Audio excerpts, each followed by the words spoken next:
Alo Migla Malo, the Kapia Biba. No kun set a levade. Dine Jano Nui U Dolan Yene KIO Yetiche Sulia Joyan and Again Bima Jano Shili Weapon Don't that Dibialu Barelo Nui U Dolan Yene KIO Yetiche. Papilu Chino Nui U Dolan Ye Bobola Yadale. The appear of Shimane Lula Dibidabe. Jaro Pituga Yuiko Dimion Tare Suya. And the Suya will Pu Chabima. Jaro Pitu Betare Mego Mutime Mi Bubima Nangandoye Uchuye Anago, Dimba Letter, Sit Anashinu, Machinalo, Jaro Dolaye Salada, How there she live. Dolaye sign a Papilla de Le Suro. Jaro Ma, not how to do that. Oh, Naro, the Telum. Lumuye Banaye, my diet habima, General Pinnick had the Situne, Tesu Michel, General Taituyame, General Yamanangama meeting at a Tainda, Bidu a Chinchin Jama, Bada the Kune the Ku Jama, General Dui Quenede, the Sit Anashu, General Amipiame, General Bada Maduda, Lumura Maduda, General Niku Ribe. The Nangan di Taribe, the Yedi Taubi the Medinere, Yiguribe, Chinodu, now non Bedoma, Duiquera Canumiarobu, Chinodua, Simane, Pitong Sudaribe, Chinodua, Atudua, Echan, so a Netayame, Chinodu, Nippon Chausejo Kunesela, Atudua, Nelu Meao, but do Quavi Chinodu, but do Yantine, Lesuda, Boom Yantu, Choro Pituri, Tuidore. Ejon Chinodu, Kachin Kayak in Chin. Mumbama Yakai Shanua, Generoha, Luma Duimuquero, Joro, Letuani Swane, Generoya, Bunyandu, Duidwachane, Dilu Pitwara, the Pekaji, Imadan Gomane, General Yama, the Mai Imana Lapa, General Niguri, Duisi Dware, the Chinakaga John and Federesura, Quetra Yemhobu, Federesura, Imadan Lapa, Bijoro, Anagu, Tingi Jare, Imadan Chisia Gone. The less yet the cupid, Federe Bitong Sujar, Dishomes, a Dugu Joro, Daindani good, a Gong Joro, Bamani good, I know the Bob, and I'm yet pit. Egane General said she then a Bapilla de Lesura, the Sit Anashia Puega, General Luda Mune Suaboma, Yazumu Julun Lade, Lenne me Bidugo, Tapielade. Era Yazumu Julune Lucore. Luta Mune Su Apoma, Yazumu Julune, Yazumu Julula de Chima, Chinorua Pubima Kaimedwane. The Sit Anashinga, Chinoru Miama Miboma, Shilu Mearo Blue. The cultural Shumpelu Mearo Suda, a Tuibula de Chima, Ludai Ludaiga. I mean Puilane.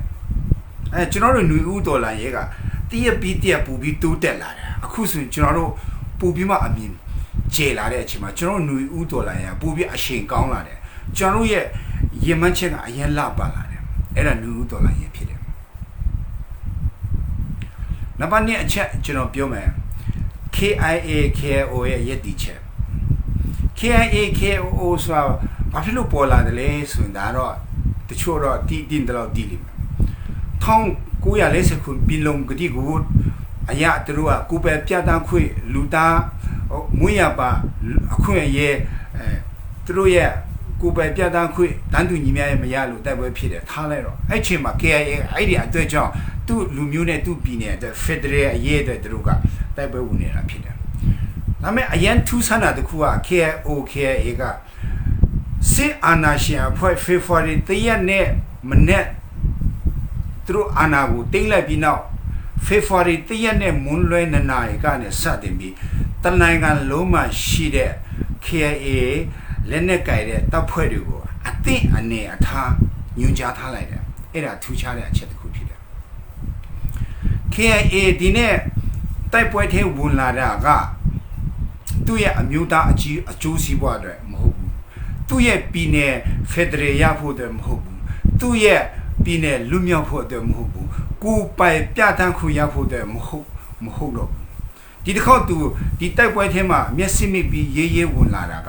ပြည်သူလူထုရဲ့ဆန္ဒအရသူဝင်လာတာဖြစ်တယ်။ဘာအကျိုးမှမမျှော်လင့်တော့ဘူး။ပြည်သူတွေကိုနှိပ်စက်နေတဲ့အပြစ်မဲ့ပြည်သူတွေကိုစစ်တပ်နဲ့ရေးတွေဒီတိုင်းပြစ်တက်နေတာကိုသူတို့မခံစားနိုင်လို့ဒီတိုက်ပွဲထဲ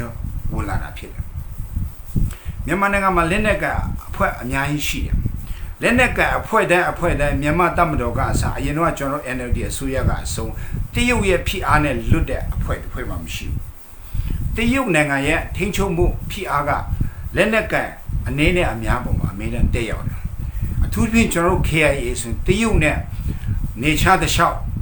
အစအဆုံးတရုတ်နဲ့ဖြစ်တယ်။တရုတ်ကအများကြီးမြခုပြီးမှကျွန်တော်ရောင်းဝယ်ဖောက်ကကြတယ်စားတော့ကြတယ်။ဒါပေမဲ့အရန်ထူးခြားတာဒီတစ်ခေါက် KIA ကတရုတ်ရဲ့ဖိအားကိုလုံးဝကလန်ကစားလုပ်ပြီးတရုတ်ကိုဂရုမစိုက်ဘူး။ဘယ်နဲ့ကျွန်တော်မြန်မာနိုင်ငံပြည်သူဖက်မှာမရက်တီပြီးမှတိုက်ပွဲဖော်ဆောင်လာတော့တွေ့ရတဲ့အချိန်မှာကျွန်တော်အရန်ဝမ်းတာရတယ်အဲ့ဒီရဲ့သဘောတရားက KIA ကဘာအကျိုးစီးပွားမှမကြည့်တော့ဘဲနဲ့ဒီနေ့လူငယ်တွေလူရွယ်တွေပြည်သူတွေရန်ကုန်မန်းလဲအောက်ပြီးအောက်ရွာမှာပြစ်တက်ခံရတဲ့ပြည်သူတွေရဲ့ငိုကြွေးတံကိုသူတို့ကအလဲအနဲ့ထားတယ်ဆိုတဲ့အရာကိုတွေ့ရတယ်ဘေးတိုင်းသားလက်နဲ့ကမှဒီနေ့ဒီချိန်ထိတမတော်ကိုလက်မထူပြီးစစ်ကြင်ရပြီးတိုက်ပွဲဝင်လာပြီးဆိုပြီးမှတရားဝင်ကြင်ရတာမရှိသေးဘူးစစ်ပြင်ဆင်နေကြတယ်တိုက်ဖို့ပြင်ဆင်နေပြီးကျွန်တော် KNU မှာဆိုအောက်ပိုင်းမှာတချို့တတ်မှလဲတတ်မှဟာလဲတော့ပြည့်နေပြီဒါပေမဲ့ဘ who ဌာနချုပ်ကလည်းKNU ဘ ഹു ဌာနချုပ်ကလည်းလက်မထူပြီးထုတ်ပြန်ပေးတာမတွေ့သေးဘူး KNU တော့ထုတ်ပြန်လိုက်တာကြားနေပြီဆိုတော့ကျွန်တော်လက်နက်ကင်တွေရခိုင်ကအစ TNLA ကအဆုံးအကုန်လုံးကတရုတ်ရဲ့ဖိအားအောက်မှာရှိတယ်ဆိုတော့ဒီမှာချက်ကျွန်တော်မြေမောင်းထုတ်ပြချင်တယ်ဥပမာဝါဆိုရင်တော့ confederation ရတယ်ဆိုပါတော့ဒီချိန်မှာဝါကဲတို့ဖြစ်ချင်တယ်ဆိုရင် AAPP TNLA တို့MNDA တို့ကဒီချိန်တစ်ခါတော့ဘာဖြစ်အဲ့ဒီတမိုင်းတော့မပြောတော့ KIA ရဲ့အပေါ်မှာမြူခုပြီးမှKIA ကနေစတင်ပြီးသူတို့ဒီနေ့အင်အားတောင်းတင်သွားတယ်ဒါပေမဲ့သူတို့ဒါတကယ်လို့ဒီချိန်မှာဝါနဲ့ပေါင်းပြီးမှသူတို့စစ်တပ်နဲ့အတူနေပြီးမှဒီကျွန်တော်တို့ပြည်သူတပ်ပွဲမှာပါမလာဘဲနဲ့အေးအေးဆေးဆေးနေပြီးသူတို့လူချင်းနဲ့အခွင့်အရေးသူတို့ယူသွားလို့ရတယ်ဒါသူတို့ရဲ့ယူချင်မှုပဲဒါပေမဲ့ပြည်သူအပေါ်မှာတစ္ဆာဖောက်တဲ့လက်နဲ့ကြိုင်တော့ဖြစ်သွားပြီပြည်သူမျက်နှာမကြည့်တဲ့လက်နဲ့ကြိုင်ဖြစ်သွားပြီတကယ်လို့ဒါဒီအချိန်မှာအဲ့ဒီလမ်းကြောင်းရွေးလိုက်တယ်ဆိုရင် AA ပဲဖြစ်ဖြစ် TNLA ပဲဖြစ်ဖြစ်MNDA ပဲဖြစ်ဖြစ် KNU ပဲဖြစ်ဖြစ် RCSS ဖြစ်ဖြစ်ဒီအချိန်မှာတကယ်လို့ဒါပြည်သူမျက်နှာမကြည့်ပဲတိတ်တိတ်လေးနေပြီးမှနေတော့မယ်ဆိုရင်ပြည်သူအပေါ်မှာတစ္ဆာဖောက်ရရောက်သွားလိမ့်မယ်အဲ့ဒါအင်မတန်စဉ်းစားစရာကောင်းတယ်သူတို့လူချင်းတဲ့အမျိုးသားအကျိုးစီးပွားတော့ရကောင်းရနိုင်ပေမဲ့ကျွန်တော်တို့ပြည်သူရဲ့ယင်ထဲမှာအဲ့ဒီလက်နက်ကိုင်အဖွဲ့တွေမရှိတော့ပြည်သူတွေလေးစားတဲ့နေရာမှာသူတို့မရတော့အာနာဆိုတာပြည်သူထံကလာတာဖြစ်တယ်ပြည်သူမထောက်ခံတဲ့ဘယ်လက်နက်ကိုင်မှရေရှည်ရက်တည်ဖို့မလဲအဲကြောင့်ကျွန်တော်အခြားတော့လက်နက်ကိုင်တွေကိုကျွန်တော်ဒီချိန်မှာတောင်းဆိုချင်တယ်ကျေးဇူးပြုပြီးအမြန်ဆုံးရလက်နဲ့ဆွဲကြိုင်ပြီးမှမိမိရှိတဲ့ဒေတာမှာဒီမတရားပြည်သူကိုတပ်ဖြတ်နေတဲ့စစ်တပ်စခန်းတွေရဲစခန်းတွေကိုအမြန်ဆုံးတိုက်ပွဲဖော်ဆောင်ပေးပါလို့တကယ်ကိုအနှိုးအညွှန်းကျွန်တော်တောင်းဆိုပါတယ် KIA ကိုအတူယူပါတကယ်ဆိုရင် KIA က KNU ကစစ်အစဉ်အလာကြီးမားတယ်လက်နက်ကန်အစဉ်အလာကြီးမားတယ် KNU ကနိုင်ငံရဲ့အစဉ်အလာလည်းကြီးမားတယ်ဒါပေမဲ့ကျွန်တော်တို့ UNFC စပြီးဖွဲ့စည်းတည်ထောင်ခဲ့တာလဲဥဆောင်ခဲ့တာလဲ KIA ဖြစ်တယ် KIA ကနိုင်ငံရေးမှာတော်တော်လေးကိုရင်းချက်နေပြီတ ခြားလက်နဲ့တိုက်ရခိုက်ရတခုတည်းမဟုတ်ကမ္ဘာနိုင်ငံရေးစက်ခုံပေါ်မှာ UN အထိအမေရိကအထိအမေရိကန်အစိုးရစီအထိသူတို့ကပေါက်ရောက်တာဖြစ်တယ်ကိုချုပ်ကူမော်ဆိုဒါပေမဲ့သူတို့ကအဲ့ဒီဟာတွေကိုမကြည့်ပဲနဲ့ဘာအခွင့်အရေးကမှမကြည့်ပဲနဲ့ဘာကမှသူတို့မမျှော်ကူးပဲနဲ့ဒီနေ့ KIA KIO ကပြည်သူတွေရဲ့ငုံကြွေးတံကိုကြည့်ပြီးလမ်းပေါ်မှာတည်နေတဲ့ပြည်သူတွေရဲ့မျက်နှာကိုထောက်ပြီးဤတိုက်ပွဲမှာဝလာတကဲ့သို့အခြားသောလက်နက်ကိုင်တိုင်းရင်းသားတွေတင်တို့ရဲ့မိတ်ဆွေဖြစ်တဲ့ KIO KIA ကိုအတူယူတင်းအတူယူပါလို့ကျွန်တော်အနေငယ်မေတ္တာရခံခြင်းဖြစ်တယ်ကျွန်တော်အဲ့လိုမျိုးခွဲခြားပြီးမှပြောနေခြင်းမဟုတ်ပါဘူးကျွန်တော်တကယ်ကိုတောင်းဆိုခြင်းဖြစ်တယ်ကျွန်တော်တို့စစ်ပြင်ဆင်နေပါတယ်ဒီစစ်အစိုးရကိုကျွန်တော်တို့ရှုံချပါတယ်ဒီအစိုးရရဲ့ပြည်သူပြစ်တတ်တဲ့အရာကိုရပ်တန့်ပေးပါလက်မခံပါဘူးဆိုတဲ့ statement လောက်နဲ့ကျွန်တော်တို့ပြည်သူတွေကိုချွေးမသိပါနဲ့ကျွန်တော်ဒီလို pressure ပေးနေတာလည်းမဟုတ်ပါဘူးကျွန်တော်ဒီလိုမျိုး pressure ပေးတာမဟုတ်ပါဘူးကျွန်တော်တောင်းဆိုတာပါကျွန်တော် AA TNLA SRCS ဘူချုပ်ရွေးစစ်တို့အဖွဲ့တို့တောင်ပိုင်းရှမ်းတပ်မတော်မြောက်ပိုင်းရှမ်းတပ်မတော်ပြီးမှ KNU DKPA ကယန်းပြည်သူလူမျိုးရေးတပ်မတော်မွန်ပီတစ်ကျွန်တော်မွန်လူမျိုးတွေအားကိုးရတဲ့လေးစားတဲ့မွန်ပီတစ်တပ်မတော်ကျွန်တော်ကီလူမျိုးတွေရဲ့လေးစားတဲ့ KNU တပ်မတော်လေးစားတဲ့ DKPA တပ်မတော်ကျွန်တော်ရခိုင်လူမျိုးတွေရဲ့အတင်းနှလုံးဖြစ်တဲ့ AA ကျေးဇူးပြု၍ကျွန်တော်အောက်ပြီးအောက်ရောက်မှာကျွန်တော်တိုင်းသားပြည်သူတွေလမ်းပေါ်မှာလူငယ်လူရွယ်တွေတင်နေကြတယ်ကျေးဇူးပြု၍မိမိရှိတဲ့ data မိမိရှိတဲ့နေရာမှာရှိတဲ့စစ်စခန်းတွေရဲစခန်းတွေကိုတိုက်ခိုက်သိမ်းပိုက်ပေးပါကျွန်တော်ပြည်သူတွေနေပြည်တော်မန္တလေးရန်ကုန်အထိဆင်းလာပြီးလာပြစ်ပေးပါလို့ကျွန်တော်တို့တောင်းဆိုနေတာမဟုတ်ပါဘူးမိမိရှိတဲ့ data မိမိရှိတဲ့အရက်မှာစစ်မျက်နှာဖွင့်ပေးပါကျွန်တော်စစ်သားတွေရဲတွေကိုရတင်တို့ကြိုင်ထားတဲ့လက်နဲ့ဆုံးမပေးပါစစ်မျက်နှာကိုဖြန့်ပေးပါချစ်ပေးပါအဲ့လိုတင်တို့တနတ်ဖောက်ပေးခြင်းအပြင်အောက်ပြီးအောက်ရမှာကျွန်တော်တို့ပြည်သူတွေကိုပြစ်တတ်နေတဲ့စစ်တပ်နဲ့ရဲတွေအင်အားအင်မတန်ဆုပ်ယုပ်သွားလိမ့်မယ်အခု KIA လှုပ်ရှားလိုက်တာနဲ့ကိုအင်အားတွေတော့ဆုပ်ယုပ်သွားတာတွေ့ရတယ်KIA တွေစစ်မျက်နှာဖွင့်ထားပြီးမြောက်ရောတောင်ရောအခုဆိုရင်မနေ့ကဆိုရင်ကျွန်တော်တို့မစ်ဆုံနားတော့မှစစ်ဘေးရှောင်တွေထွက်ပြေးလာပြီမစ်ဆုံ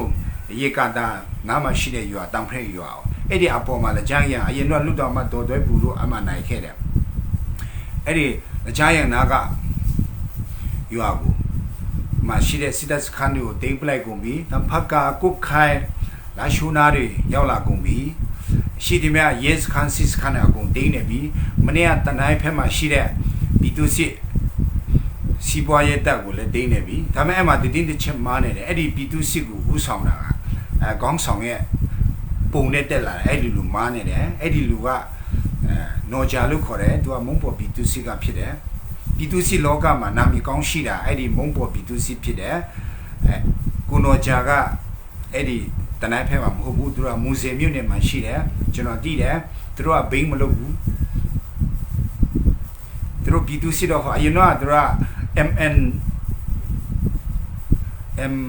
MDA ဆိုပြီးမှအဲ့ကနေမှ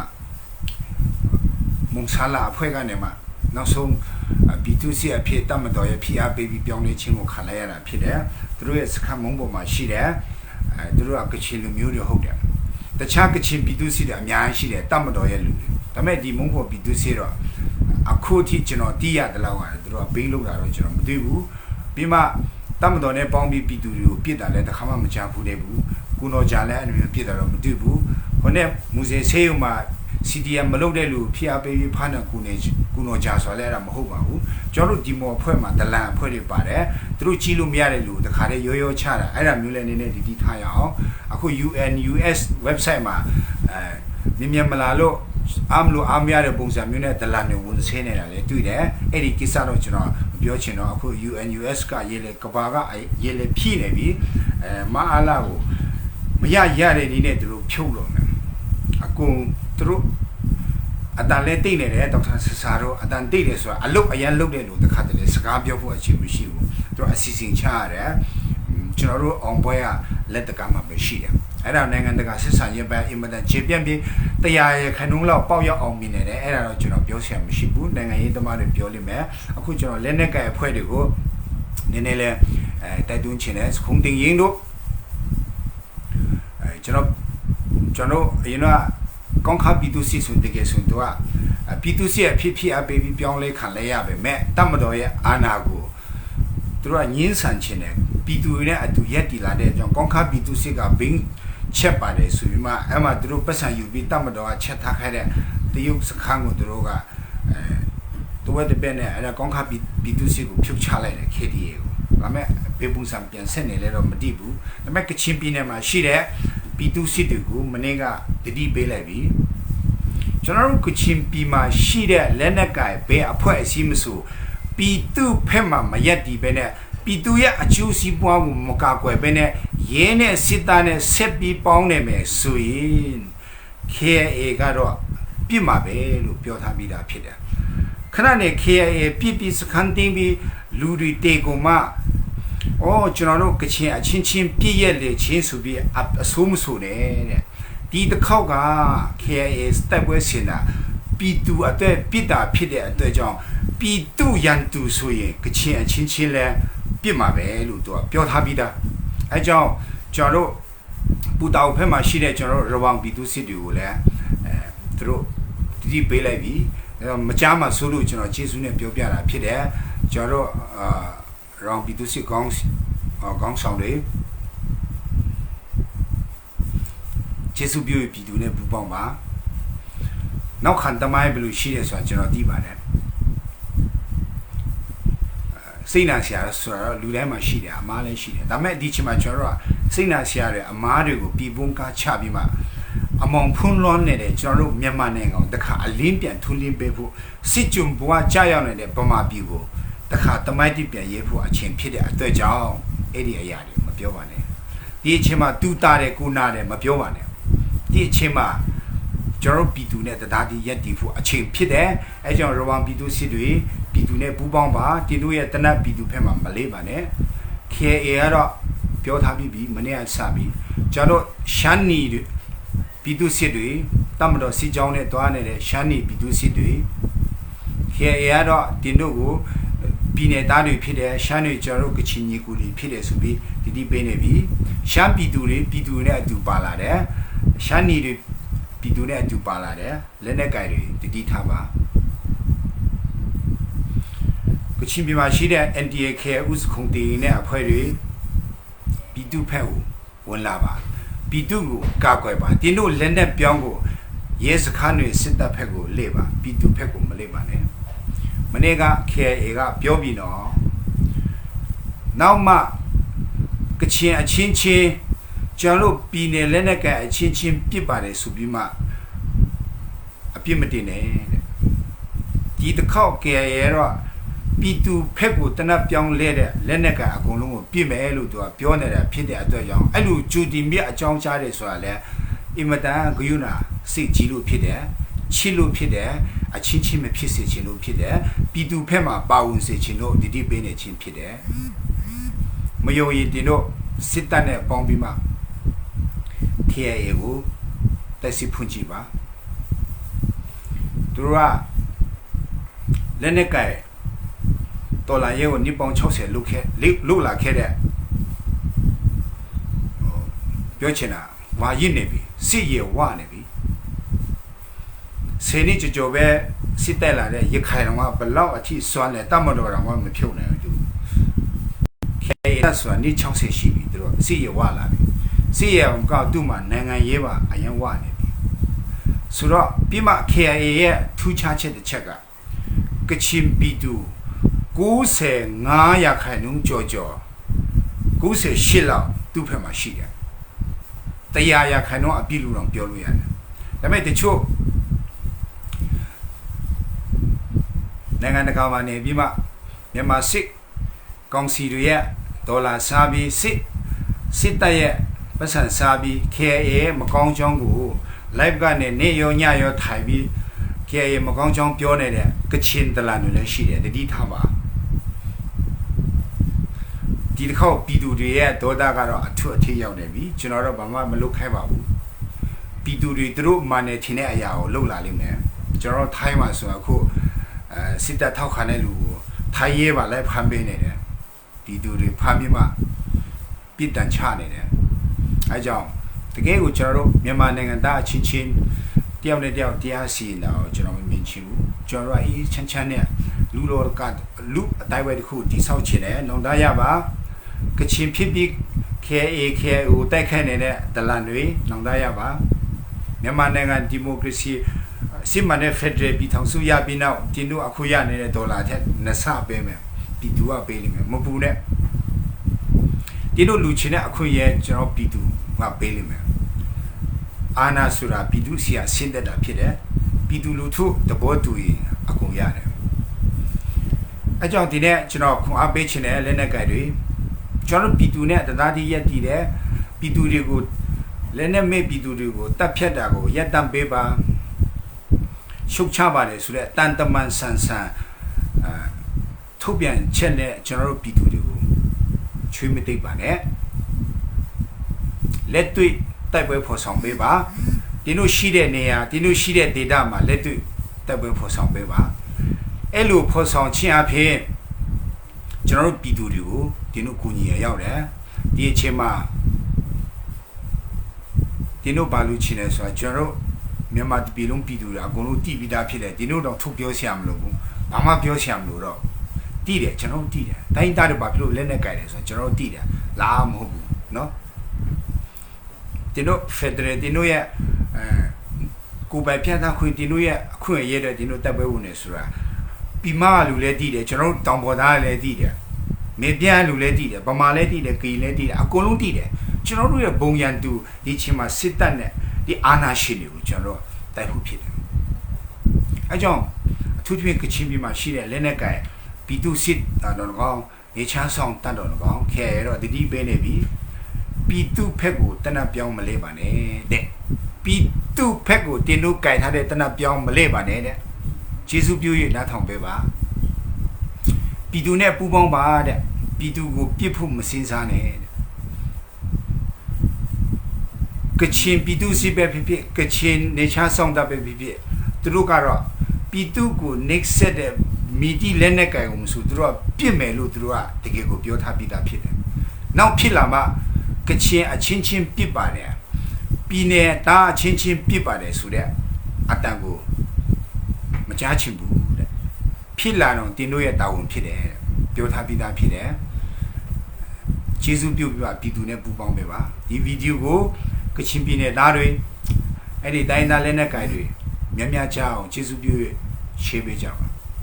သူတို့တွေကြားပြီးမှကျွန်တော်ပြည်သူဖက်မှာပါလာတော့လဲအမျက်ပေါ့နော်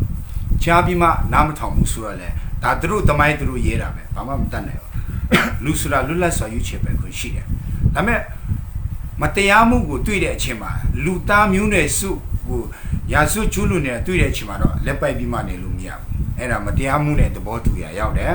အဲကြောင့်ကျေးဇူးပြု၍တိုင်းသားလက်နက်ကိုင်တွေမိမိရှိတဲ့ဒေတာမှာချင်းမှာလည်းရှိတယ်